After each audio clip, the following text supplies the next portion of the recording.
Okay, let's unpack this. You've brought us into a world where digital shadows meet very real-world consequences. Yeah, exactly. Forget an invitation arriving by email. This one came through, what, encrypted data hidden in a weather satellite stream? That's right. And what's fascinating here is just the sheer technical and psychological depth. It all starts from the single, really cryptic phrase. Hmm.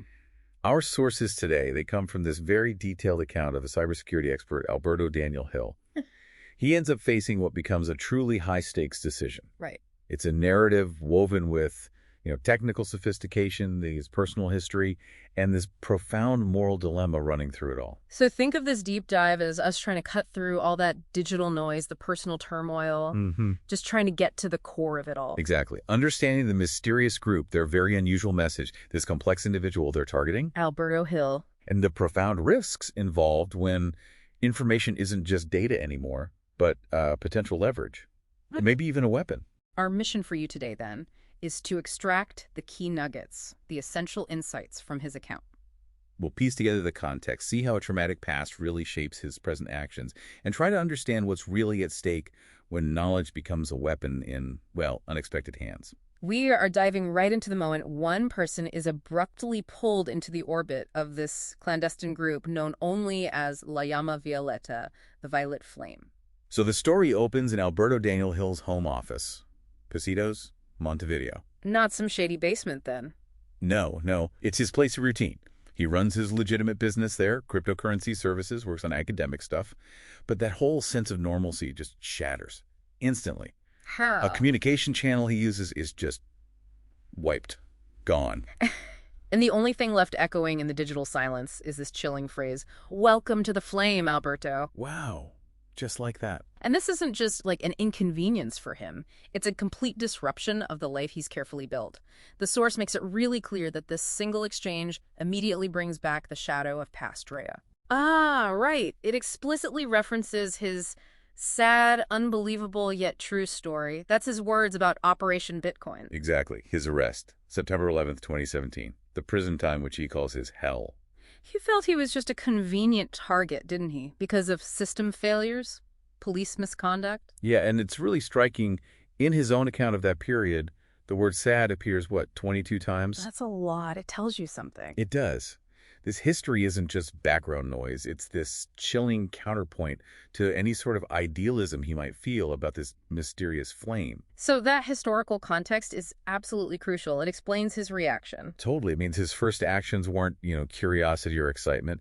They were immediate, instinctual risk mitigation. He didn't sit there pondering the message. No, he jumped straight into checking everything. Launched into a meticulous review of his security posture, firewalls, encryption keys, running diagnostics, the works. You can really see his training kick in there. He's PMP certified, that's project management professional. Yeah. And his mind just instantly frames this whole thing as an unsought project. Focus on mitigating risks. And the source even notes the physical reaction, too.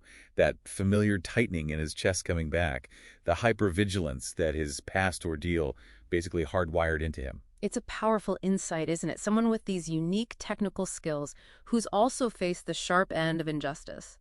They're going to react to a clandestine approach with extreme caution, not, jumping right in. Absolutely. Not immediate enthusiasm, that's for sure. So after that first really jarring message, he's just left, waiting. Yeah, in this silent, agonizing wait. The source describes it as 2 full days of intense suspense, just hanging there. What does he do? Just pace the floor? Well, what's fascinating is how he channels that tension. He doesn't just sit and stew. He throws himself into his legitimate work. Ferocious concentration, the source says. Like what kind of work? Dissecting complex blockchain algorithms, drafting security protocols for a fintech client he had. Really focused. And he even keeps up his public stuff, the podcast. Yeah, he keeps recording his Cyber Midnight Club podcast. The source mentions his voice is totally calm, guiding listeners through cyber espionage techniques. Oh, the irony. Exactly. All while his own life feels like it's suddenly become this live, high-stakes case study. It really highlights his discipline, that kind of dual nature. Maintaining the public face while privately dealing with immense anxiety. Okay, so then precisely 48 hours later. Just as they instructed. The second message arrives. And this is where the technical sophistication really ramps up, right? Oh, big time. It doesn't just pop up in Signal or some standard encrypted app. It's hidden, delivered as subtly altered data packets woven into the network traffic from a weather satellite feed. A weather satellite, seriously. Seriously, that detail is a massive flag. Using infrastructure like that for a clandestine signal, it's incredibly obscure, technically complex. It screams professional. Totally. The source notes it earned Alberto's grudging respect. It immediately signaled, these are not amateurs. These are people who know how to hide in plain sight using channels nobody would ever suspect. Okay, so this incredibly clever signal, it leads him to the next step, which is a physical dead drop. Yes. Specific geographic coordinates. They point to a particular loose stone in a centuries-old wall in Ciudad Vieja, the old city in Montevideo. And the message said, A device would be inside. And crucially, no more direct digital communication until the next phase. They're controlling the flow completely. this whole sequence, the cryptic message, the super sophisticated signal, now a physical dead drop, what does that tell us about their strategy, how they operate? It's basically a masterclass in controlling the interaction and minimizing their own digital footprint. They are absolutely dictating the terms. Forcing him to expose himself physically. Exactly. While they stay hidden, the source captures Alberto's reaction perfectly. This flicker of resentment at being managed, but it's mixed with that grudging admiration for their operational security, their OPSEC. But given his past, Yeah. his history with the police, the misconduct he faced, this whole physical meet, the location, it must have immediately set off massive red flags for him. Trap. Oh, absolutely. The source emphasizes this was a primary concern. He analyzed the location meticulously, using online tools, Street View, local news archives, Checking it out remotely first. Smart.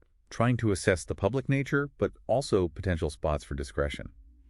But the palpable risk of physical surveillance, it was huge. Was this a honeypot? Using his history, his past vulnerability as a convenient target against him, that question is just hanging heavy over this whole step. And then that initial phrase comes back again. Welcome to the flame. What does it mean now? Purification. Or is he stepping into a destructive inferno? What kind of fuel might this flame demand? So under a moonless night, the source describes him going to Ciudad Vieja. He moves with extreme caution. Changing routes, checking for tails. Exactly. Varying his route, constantly checking. His senses are totally heightened. And the atmosphere of the old city, it's all shadows and secrets, a stark contrast to his modern office and Pasitos. It just amplifies the sense of intrigue and danger. He finds the loose stone, reaches inside. And retrieves the device. A small, featureless USB drive. Nothing else. Okay, back in his office, safe zone, relatively speaking. What does he do? Just plug it in? No way. His training ISACA certifications, years in InfoSec, it all screams caution. He doesn't plug it into his main machine. He uses an isolated air-gapped burner laptop. Completely offline, no connection to anything else. Precisely. Preventing any potential malware from spreading. It's critical safety protocol. Take absolutely no chances. That small detail, it really shows the level of threat he perceives and his professional discipline. So the drive has an encrypted file. How does he get into it? What's the key? And this is another layer of their sophistication and maybe their ideology too. The decryption key wasn't just a password. The hint was apparently buried in the metadata of that previous weather satellite communication. Clever. And it pointed him towards a complex cipher derived from an obscure passage in a 19th century Uruguayan poet's work, a poet known for revolutionary fervor. So it's not just technical wizardry. There's a symbolic layer, a historical resonance. What does that tell us about this group, La Llama Violeta? It suggests they aren't just tech nerds, right? They have intellectual depth. Maybe an ideology rooted in Uruguayan history. Yeah. Revolutionary thought. It adds this whole thematic layer beyond just being a technical challenge for him. So he decrypts it. Right. And inside, the manifesto. Yes. This is where they fully identify themselves. La Llama Violeta, the violet flame. And the manifesto itself, what's the tone? What's the message? The source describes it as eloquent, passionate, but also chillingly precise. It lays out this deep disillusionment with traditional forms of activism, marches, petitions. The usual stuff. Yeah, which they see as yielding only token gestures, basically achieving nothing real. So what's their alternative? Their core argument is that in this modern age, information isn't just valuable, it's the true currency of power. And therefore, they argue, direct digital action becomes a kind of moral imperative. A moral imperative. Wow, that's framing hacktivism in a whole new light. The key insight into their philosophy, yeah. They've essentially reframed it not just as protest, but as an ethical obligation in a world increasingly controlled by information flows. And how does this connect to Alberto's own ideas? He had that motto, right? Human knowledge belongs to the world, yes. But the source notes their version has a much sharper, more activist edge. They believe knowledge is deliberately kept hidden, manipulated, even weaponized by corrupt elements, governments, corporations, to protect illicit gains and maintain an unjust status quo. Okay, so what's their specific focus? What injustice are they targeting? Their primary target is the escalating environmental crisis in Uruguay, and what they see is the systemic corruption enabling it. So it's focused, not just random disruption. It's very focused. And the manifesto doesn't just talk in generalities. It cites specific examples that are impacting real people on the ground. Like the water shortages in Montevideo that have been in the news? Yes, that. Plus, ecological damage from unchecked industrial agriculture. And they very pointedly call out the controversial UPM pulp mill. Ah, the big Finnish investment. There's been controversy around that. Huge controversy. The source mentions the criticisms cited in the manifesto concerns about its massive water usage, chemical discharges into the Rio Negro, and a perception that the government is being too lenient with the company. And they mention a specific incident involving UPM. They do. A recent caustic soda spill. Officially, it was downplayed. But La Llama Violeta claims in the manifesto that they have evidence suggesting the spill was significantly worse than admitted. A cover-up. That's what they allege, a concerted cover-up effort. Now, this is a very specific, potentially verifiable claim. If they actually have proof, it could ignite significant public fury and, maybe in their eyes, validate their methods. But it's important we're clear, based on the source, they aren't calling for anarchy or overthrowing the state. What are their stated goals? No, they're targeting what they term criminal negligence and the elite capture of regulatory bodies. Their vision, as presented, is about exposing those specific actors they believe are tarnishing Uruguay's image, the pearl of Latin America, through their own privileged actions and, quiet backroom deals. How does Alberto react when he reads all this? It must be a lot to take in. The source describes this dual reaction. His technical mind is busy dissecting the arguments, the claims, looking for flaws or verification points. Naturally. But his scarred soul, as the source puts it, is wrestling with the implications. It resonates with his own observations of Uruguay's subtle corruptions, the quiet deals, the blind spots in regulation. He finds it a more sophisticated analysis than he'd expected. Which makes them more compelling, but also potentially more dangerous. Exactly. It's both alarming and weirdly compelling for him. So the USB drive wasn't just the manifesto. There was something else, a tool. Right. It also contained a new, highly secure, custom-built encrypted chat application. The source notes it routes all communication through anonymizing networks, like Tor, perhaps. That's a significant step up, technically. It's a huge escalation. It shows they're serious about potentially bringing him into their inner circle, and they're investing considerable resources in secure communication. They're vetting him, essentially. Alberto, being Alberto, doesn't just accept the tool and start chatting, I assume. He investigates them. Of course. He immediately leverages his expertise to digital forensics, OSINT, open source intelligence, searching the deep web, hacker forums, activist networks, trying to find anything about La Llama Violeta. And what does he find? Almost nothing. That's the finding. Almost nothing. No boasts online, no prior manifestos discovered, no traceable hacks attributed to them before this. That silence. It really speaks volumes, doesn't it? It points directly to their flawless operational security. Amateurs brag, they leave traces. These guys, professionals, incredibly disciplined and sophisticated in covering their digital tracks. And his technical analysis of their custom chat app confirms this level of skill. It does. He finds it elegant, efficient, remarkably secure. Right. Okay, it uses standard crypto algorithms, but their specific implementation, the key exchange protocols, the network obfuscation, it's described as impressive, contains elements of cutting-edge crypto theory. So the coder knows their stuff. The source concludes the coder is a genuine talent. Absolutely. But that level of technical acumen, it's kind of a double-edged sword for Alberto, isn't it? Totally. On one hand, working with really capable people might mean fewer stupid operational mistakes that could get them all caught. Makes it safer in a way. But on the other hand, really capable people can achieve far more significant and potentially far more dangerous consequences. His own cybersecurity work taught him that brilliant minds can exist on either side of the ethical divide.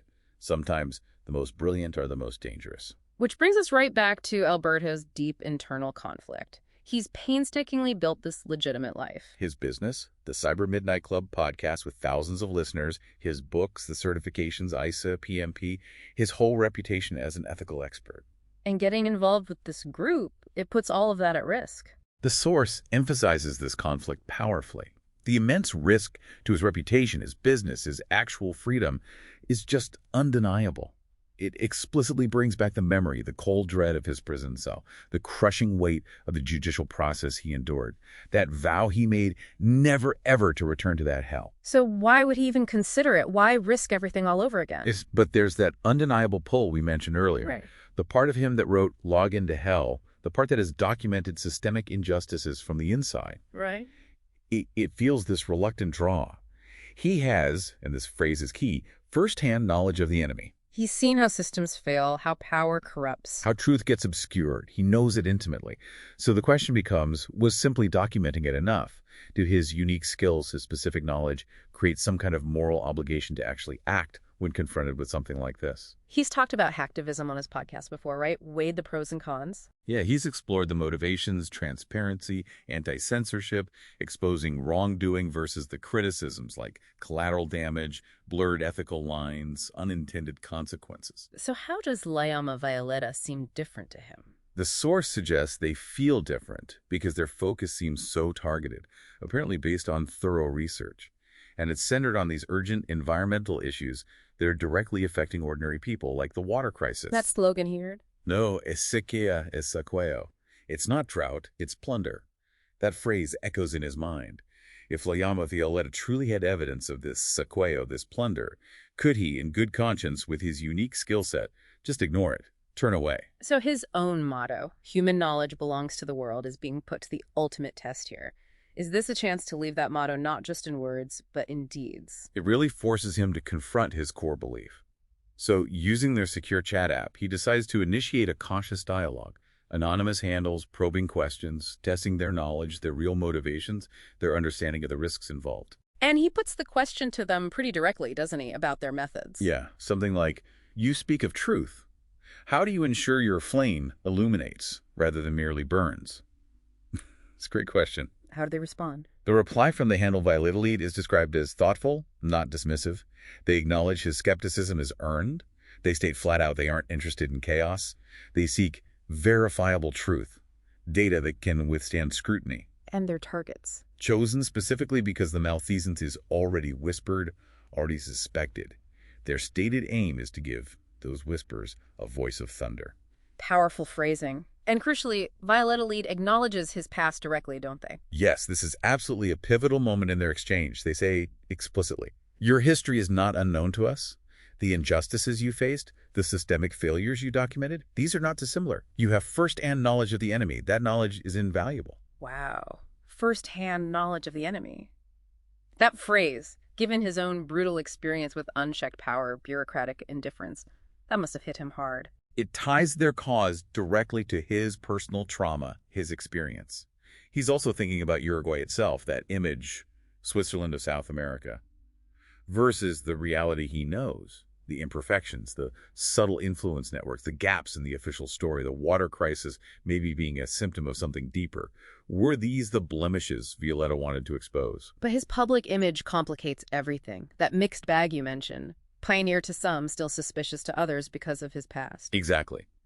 Engaging with La Llama Violeta would almost certainly confirm the worst fears of his detractors. It would obliterate all the painstaking work he's done to rebuild legitimacy.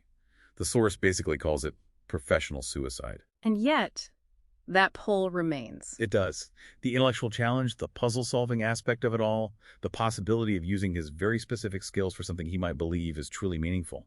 The source frames his past stumbling blocks, his arrest, prison, as potentially becoming stepping stones to this moment.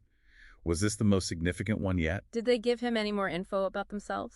Who they are? The source notes they claim to be small, tight-knit, all Uruguayan citizens, not beholden to foreign powers or specific political parties. But Alberto keeps pressing his concern about the massive personal risk, how his past makes him uniquely vulnerable. How does Violeta lead counter that? They acknowledge the personal risk, but then they flip it.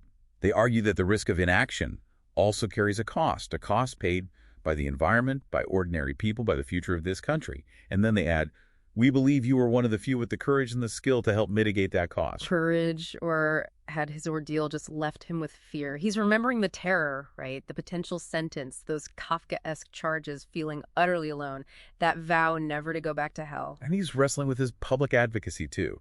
All that talk about decentralization, bypassing gatekeepers, transparency in the crypto world. Was it hypocritical to champion those ideals in theory but then shy away when a real situation demanded he apply them? Risk something for them. The no esequia esequeo slogan, the urgency, his own motto. It's all piling up. And then a quote. Something he remembered from a political prisoner he met back in jail comes back to him. What was it? The most important fights are the ones you know you might not win, but you fight anyway. Because not to fight is to let a piece of your soul die. Wow. Heavy. Yeah. His soul bruised and battered by everything he'd been through, but maybe not dead, still capable of fighting. The weight of this decision is just immense.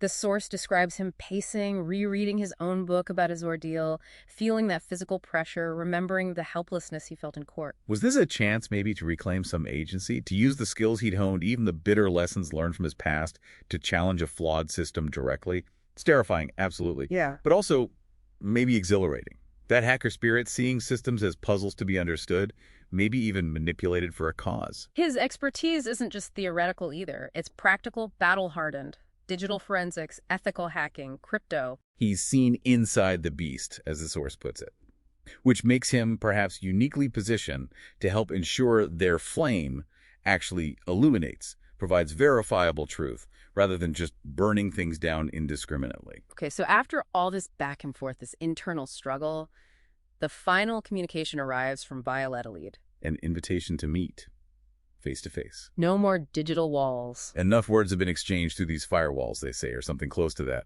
Things must be discussed in person. They stress the protocols will be incredibly stringent, security absolute. But the decision, as always, is his. This is it then, the precipice. Saying yes now is a definitive step into their world, a world from which there might be no easy return. In the initial parameters they attach for the meeting, multiple layers of obfuscation, more dead drops, timed interactions, it just underscores the seriousness, their professionalism, and the very real danger involved. The source paints a picture of him just sitting there before his monitor, the invitation glowing on the screen. His thoughts immediately turn to his father, his trusted friends, those thousands of podcast listeners who look to him for insight. What would they think? What would they say? He runs through the worst-case scenarios, doesn't he? Capture, prison again. And no ambiguity this time. The full weight of the state coming down on him. His name dragged through the mud. All his work discredited. His sad, unbelievable yet true story getting a tragic, maybe even fatal sequel. But the alternative, saying no, that has its own weight too. It does. Decline. Retreat to the relative safety of his current life. Continue his legitimate work as podcasting, but always knowing he refused a chance to do something more, something direct.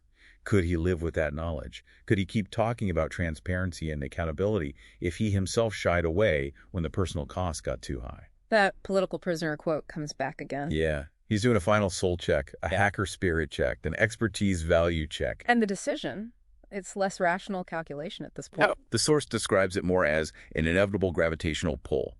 Some paths, once you glimpse them, could not be unseen, could not be unwalked. You're already on them, in a way. So he types his reply on their custom chat app, accepting. Yeah, but cautiously, short, signaling his intent while still acknowledging the huge unknown. Something like, at a Daniel Hill, what truth and at what cost? And their reply. Almost immediate. From Violeta lead. Like, the truth of the plunder, Alberto. The cost is yet to be determined. It is a cost we believe is worth paying. Are you prepared to help us calculate it?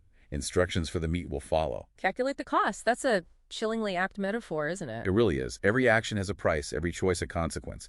He's stepping into this massive equation full of unknown variables, a terrifyingly uncertain outcome. So the detailed meeting instructions start coming in, not all at once. No, over the next few hours, staggered, encrypted bursts. The source calls it a masterclass in clandestine communication. Mad at work.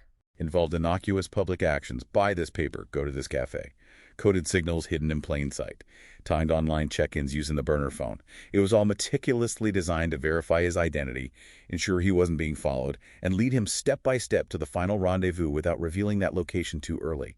Each step was a test, a filter. He prepares just as methodically. Absolutely. Memorizing everything, wiping the drive and the chat app, that discipline seems almost comforting to him. He ensures his personal affairs are in order, a grim necessity. Leaves a sealed letter for his father, vague, but conveying love and respect, just in case. The process begins the next day, 11:00 a.m. Yeah, he hasn't slept, mind racing. He dresses unremarkably, leaves all his personal electronics behind, takes only the clean burner phone. Those familiar streets of Pasito suddenly feel charged with a new significance. Every detail, every passerby, a potential threat, a potential observer. The initial stages must have been incredibly nerve-wracking. Buying a specific newspaper, ordering a particular coffee, finding a message hidden inside a specific philosophy book in a library. The philosophy book. Nice touch. A nod to the ethical labyrinth he's walking into. Maybe. Each step required sending a confirmation signal back via the burner phone. He moves through the city, like a ghost. Trying to. Yeah. Changing directions, different transport methods. His senses are on high alert. His PMP risk assessment brain is running in overdrive. He's simultaneously impressed and deeply unsettled by their professionalism, their resources. Are they incredibly skilled or incredibly well-resourced or both? He doesn't know. And the path they lead him on, it's designed to shake him, test him. It seems so. Winding through vastly different neighborhoods, from wealthy Carrasco to working-class Latasia, it's designed to test his resolve, make absolutely sure he's alone, and render any conventional surveillance impossible. The source mentions the immense psychological pressure. He feels like a character in a spy thriller, but it's terrifyingly real. He finally arrives at the rendezvous point, a park. Yeah, as evening falls. A park in a quiet residential neighborhood, dimly lit, deserted. He sits on a specific, designated bench, his heart's pounding, feeling totally exposed, vulnerable, thinking about his life, everything he might be sacrificing right now. Was this courage or just utter folly? Then, a figure emerges. Just as the final instruction described, from the shadows moving with quiet confidence. And it's not the stereotype you might expect. It's a woman. Slender, average height, features hard to make out in the dim light. Does she approach him directly? She stops a few feet away. Her hands visible, empty, a clear de-escalation signal. Her voice, when she speaks, is calm, measured, with a slight Uruguayan accent. Yeah. Alberto Daniel Hill. How does he reply? His voice is hoarse. He manages to ask if she is Violeta. And she A says, small smile touches her obscured face. I am one of them, she says. You can call me Sophia. Sophia, it's such a gentle name. But her eyes, what he can see of them, are intense. Keen intelligence there, focused resolve. She strikes him immediately as someone who has already weighed the costs and found them acceptable. Does she acknowledge the risk he took? She does. You came, she says. That took a certain kind of courage. And his reply? Still questioning. Yeah, echoing his earlier chat message almost. Yeah. Or a certain kind of desperation, he says. You said you wanted to talk about truth and its cost. Her final challenge to him, then. Delivered calmly, but it hangs in the air. Indeed, the truth is a dangerous commodity, and its cost can be very high. But we believe some truths are worth any price. The question is, do you? And then she gestures. Towards the path leading deeper into the shadows of the park. Shall we walk? There are others who are eager to meet the man behind it, Daniel Hill, the author of Log Into Hell. That's the moment. The absolute final threshold. He hesitates, just for a fraction of a second, that fleeting thought of retreat, turning back now, it rushes in. But it battles against Sophia's quiet conviction, the memory of that first invitation, the idea of the flame, the urgent whisper of plunder. But the decision, it's already made, isn't it? It seems so. Rising from the bench, his legs stiff, he gives his answer. Lead the way, Sophia! And they walk off together. Into the darkness. Alberto Daniel Hill, leaving his old life behind, stepping fully into the uncertain glow of the violet flame. The invitation accepted. The true cost about to be revealed. So you've seen how a single cryptic message delivered with really startling technical sophistication can pull someone from their carefully constructed life into this whole world of shadows and incredibly high-stakes ethical dilemmas. We've navigated through the technical layers, haven't we?